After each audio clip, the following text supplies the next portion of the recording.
বন্ধুরা, এই যে আমি এখন বিয়ে বাড়ির থেকে এসে দেখো রাতে আবার রান্না করছি। হ্যাঁ, এই রাতে এই পনিরটার মধ্যে দিলাম কী বলো তো।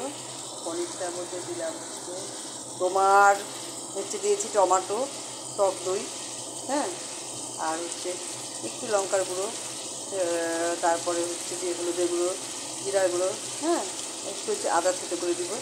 এটা এই দেখো সকাল থেকে রাত্রি অবধি যে কাজ করি না, সেটাই দেখো আমার ভাত বসে দিয়েছে। রাধে সে চুর বাঁধে। এই যে বিয়ে বাড়ি থেকে নেচে গুজে এখন আমি চলে আসলাম। এই যে এখন গরম গরম কী হবে, পনির ভাত হচ্ছে, আর চাটনি আছে, আর মোটামুটি পাঁপড় ভাত সেঁকে দিব, আর কিচ্ছু হবে না। কিন্তু এইভাবেই আমি আমার ব্লগটা শেষ করে দিলাম। রাখছি। তোমাদের কেমন লাগলো তোমরা কমেন্টের মাধ্যমে জানাবে। এত কষ্ট করে করি না, তোমরা কিন্তু একদম কমেন্ট করছো না। হ্যাঁ, তোমরা কমেন্ট করবে, ভালো থাকবে তোমরা গরমের মধ্যে। এই যে পনিরের কালারটা কেমন হয়েছে জানাই।